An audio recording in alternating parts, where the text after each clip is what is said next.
Dear colleagues, ladies and gentlemen, it's a great pleasure to introduce Samuela Di Natale. She is a fourth-year resident and started her surgical education in the Hospital of Baden and joined our team about 1 year ago. She will be talking about the current concepts of anal cancer, and the floor is yours. Thank you very much. Good morning and welcome everyone. As mentioned before, today I'm going to talk about anal carcinoma. I would like to thank Dr. Helena Garcia-Schüler, who can be here today, for her collaboration and for providing of some images. I will start with a short introduction, followed by some epidemiological data, risk factors and symptoms, pre-treatment workup and treatment, and last but not least, follow-up after anal carcinomas and take-home messages. The WHO classification divides anal cancers into two categories: tumors of the anal canal and tumors of the anal margin. As shown, different tumor entities can develop in both in the anal canal and the anal margin. Today, I will only talk about squamous cell carcinoma, which accounts for about 85% of all malignant anal cancers. In clinical practice, the term anal carcinoma is used equivalently for squamous cell carcinoma of the anal canal and anal margin. In order to better understand the difference between the tumors of the anal canal and anal margin, as well as the pathway of lymph node metastasis, I would like to shortly repeat some anatomical characteristics. The anal canal has a length between 3 to 4.5 centimeters, depending on size and gender. The dentate line divides the anal canal into an upper and lower zone, which have different origins of arterial supply, nerve innervation, lymphatic and venous drainage, and epithelial lining. The anal margin is defined as skin tissue with a radius of 5 centimeters from the anal verge, consisting of keratinizing squamous epithelial tissue containing hair follicles.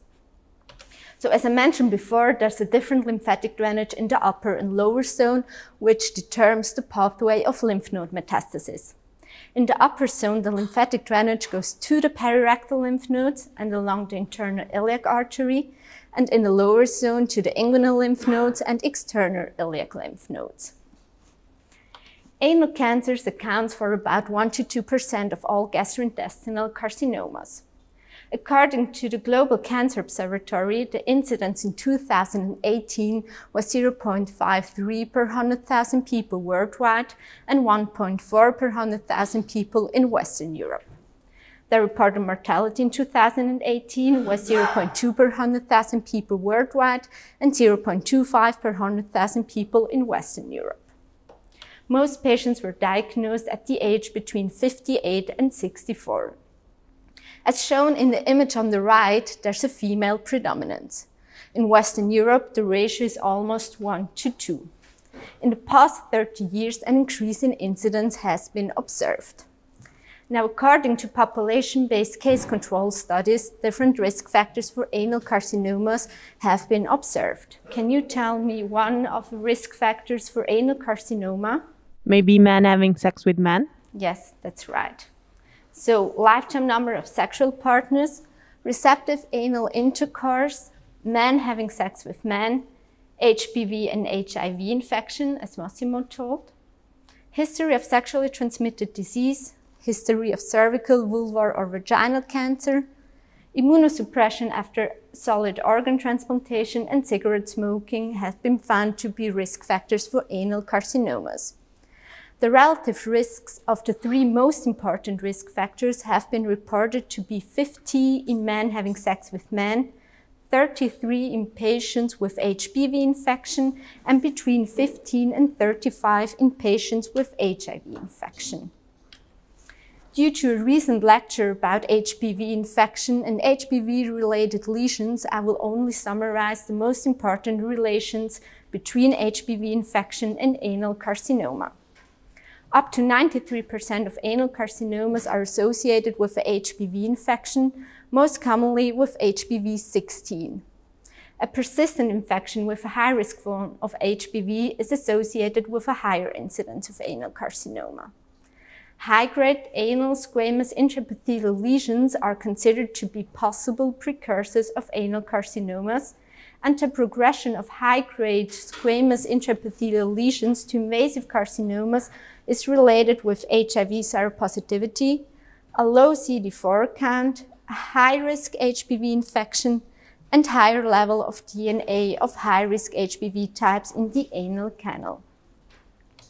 Now looking at the symptoms, early symptoms of anal carcinoma are rectal bleeding, sensation of a rectal mass, and pruritus. 20% of patients present with no tumor-related symptoms. Patients with an advanced anal carcinoma may report about anorectal pain or rarely about incontinence or obstructive symptoms. The pre-treatment workup consists of physical examination, including inspection of the anal canal and digital rectal exam, endoscopy, palpation of the groin, and gynecologic examination for women. A colonoscopy can be performed optionally. So a biopsy of suspicious lesions should always be performed. CT scan of the chest and abdomen and/or an MRI of the abdomen and pelvis and/or a PET-CT scan has to be performed for better assessment of the local regional spread and to rule out distant metastasis. Patients should also be tested for an elevated CEA and SCC antigen, and patients with an unknown HIV status, an HIV screening test should be performed. Now looking at the TNM staging of anal carcinoma, in difference to other tumors, the T stage depends exclusively on the tumor diameter. And due to the different lymphatic drainage, depending on the position of the tumor, there's only a N1 stage. In this table, the classification into 4 stages depending on the TNM stage is represented. Almost 50% of the patients present with a localized disease corresponding to a stage 1 or 2, or if locally advanced, a stage 3 disease, 29% with regional lymph node metastasis, corresponding to a stage 3, and 12% with distant metastasis corresponding to a stage 4 disease. In the past, non-metastatic anal carcinoma was treated with abdominoperineal resection. In these patients, a high recurrence rate and a 5-year survival rate between 40 and 70% was observed. Of course, every patient had a permanent colostomy. Now looking at the current NCCN treatment guidelines for anal carcinoma, the main difference between the treatment of carcinomas of the anal margin and anal canal is that T1 and 0 carcinomas of the anal margin can be treated with a local excision. In these images, you see a T1 and 0 carcinoma of the anal margin, which was locally accessed with the safety margin, which should be at least 1 centimeter. Local excision should never compromise sphincter muscles. T2 to T4 carcinomas of the anal margin with or without lymph node metastasis, and T1 to T4 carcinomas of the anal canal with or without lymph node metastasis are treated with combined radiochemotherapy. In 1974, Niger et al. Performed a study on preoperative 5-fluorouracil and mitomycin concurrent chemotherapy and radiation in patients with an anal carcinoma. Surprisingly, they found a complete tumor regression in the first 3 patients. The therapy management changed subsequently from abdominoperineal resection to a combined radiochemotherapy. Now looking at our regime in our hospital, the preferred chemotherapy regime is cabazitaxel and mitomycin. In patients with contraindications for cabazitaxel, 5-fluorouracil is used instead of cabazitaxel. Mitomycin is applied on day 1 and rarely on day 29. Cabazitaxel has to be taken twice per day by the patient on days radiotherapy is performed. The radiotherapy is performed over a period of 5 weeks. The applied dose depends on the tumor stage and nodal involvement. The total dose ranges between 36 and 54 gray for the lymph node stations and between 50.4 to 59.4 grays for the primary tumor. On this slide, you see two treatment planning 3D CT scans. On the left, you see treatment planning CT scan, which included the primary tumor as well as the inguinal and iliac lymph nodes. On the right side, a boost to the primary tumor was applied. Now, the side effects of radiotherapy are divided into acute and late toxicity. Acute toxicity includes radiodermatitis, which is seen in every patient. Cystitis and vaginitis are also seen quite often during radiotherapy. Late toxicity includes anal ulcers and stenosis, so patients with locally advanced stage should receive a prophylactic stoma prior to radiotherapy, or prophylactic stoma should be considered. A few patients also suffer from chronic proctitis as well as incontinence for diarrhea, dysuria and a contracted bladder, and women from vaginal dryness and stenosis. During radiotherapy, all female patients are instructed to use a vaginal dryness to prevent stenosis. The side effects of the chemoradiotherapy includes especially bone marrow toxicity and mucositis. In this table, you see the 5-year survival and local failure rate with 5-fluorouracil, mitomycin, and radiotherapy. Interestingly, a local advanced stage has a higher impact on the 5-year survival rate and local failure rate than a nodal involvement. In the past, many studies which investigated different treatment regimes has been conducted. In patients which were managed with the radiotherapy alone, a complete remission was seen in 54%.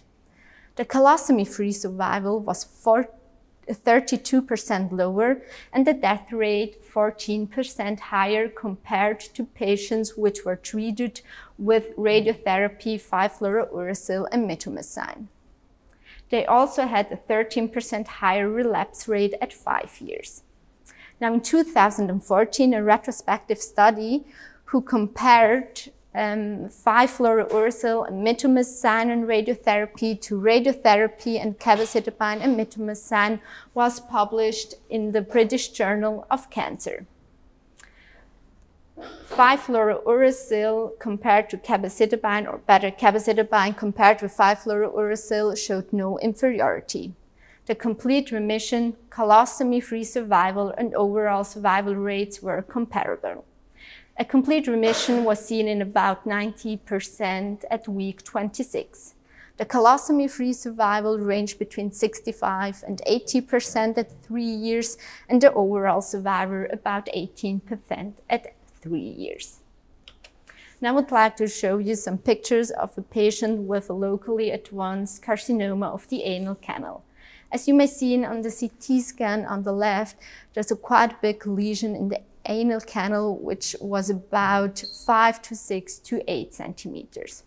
This lesion looked like the image on the right during endoscopy. Due to the locally advanced stage, this patient received a prophylactic stoma prior to radiochemotherapy. During the radiochemotherapy, he developed a wound due to tumor necrosis as well as a radiodermatitis.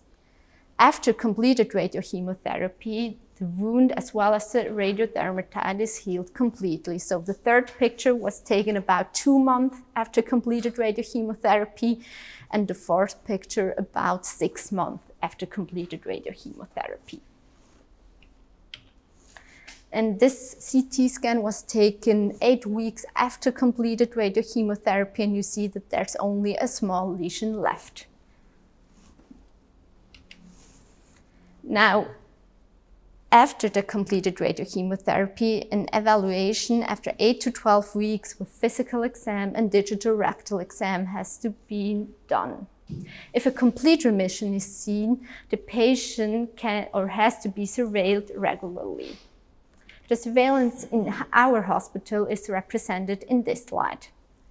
It includes regular physical local exam, palpation of lymph nodes in the inguinal zone, determination of CEA and SCC antigen if elevated at diagnosis, and CT scan of the chest, abdomen, and pelvis. An MRI of the pelvis and an endoanal ultrasound should only be performed in clinical unclear findings. If a persistent disease is seen 8 to 12 weeks after completed radiochemotherapy, the patient can be observed and has to be reevaluated at 3 months intervals. If there's still a persistent disease 6 months after completed radiochemotherapy, an abdominal perineal resection has to be performed. The local regional failure rate after combined radiochemotherapy ranges between 10 to 30%. So the abdominal perineal resection is only a surgical salvage therapy. Unfortunately, the 5-year survival rate is quite low and ranges between 39 and 66%. Worst prognosis is seen with initial node-positive disease and a radiotherapy dose under 55 grays on the primary tumor. In a retrospective study, which included 105 patients which underwent an APR for persistent or recurrent disease, an overall recurrence was seen in 43%. T3 to 4 tumors and involved margins were more likely to experience recurrence. In this study, the 5-year survival rate was 60 to 64%. Now, if a progressive disease is seen 8 to 12 weeks after completed radiochemotherapy, a restaging has to be done to rule out distant metastasis. If there are no distant metastases, the patient should be scheduled for an abdominal perineal resection. All metastatic anal carcinomas are treated with a systemic therapy. And if there's a recurrence confirmed with biopsy during surveillance without distant metastasis, the patient should also receive an abdominal perineal resection. So last but not least, the take-home messages. You should know the difference between the tumors of anal canal and anal margin. You should remember men having sex with men, HPV and HIV infection as important risk factors for anal carcinoma. The treatment for non-metastatic anal carcinoma is a combined radiochemotherapy, and abdominal perineal resection is a salvage therapy. Thank you for your attention. Ella, thank you very much for this very nice overview. Are there any questions from the audience? Yes, Amela, thank you very much. Very nicely, didactically presented. Congratulations, very good. When I see this, maybe the question is rather for Andrea. So when I see this disease, we have not so many in Switzerland per year. So how many do we have? And I see this is a complex disease, interdisciplinary treatments, and you really, patient really want to have access to the best choices because, I mean, there are a lot of side effects. We can see this radiation therapy, so quality of life is probably very often miserable after that. So my question is, how many cases we have in Switzerland? Do we know? Can we speculate on that? And how are these patients treated? They are not in the whole specialized medicine, so it's not automatically centralized. So how they should be treated, and what would you advise that this patient may receive the best treatment? Yeah, that's a very important question, and thank you very much for highlighting this. So it's absolutely a very specialized treatment, especially the radiotherapy has a lot of changes in the past. It's a highly individualized treatment, depending on the tumor size, the tumor location, the presence of lymph node metastasis, and the location of lymph nodes metastasis. The dose and the treatment is adapted.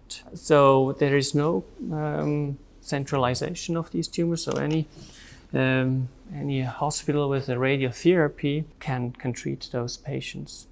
I'm not sure about the total number of patients in Switzerland. Do you know any numbers, Matthias? I don't have the precise figures on the numbers, but I can answer the second question very clearly. The disease is not centralized, which in my opinion is not a good idea, simply because, as we've nicely seen in your beautiful presentation, there is a high number of relapses after chemoradiation. And those relapses need to be treated by APR. And this APR in an advanced, very low-lying tumor is as complex as low rectal cancer, which is centralized by HSM. So this one is not. In my opinion, it's a mistake, and the numbers are low, so it would be a simple political task to centralize that disease. I have two brief comments to make.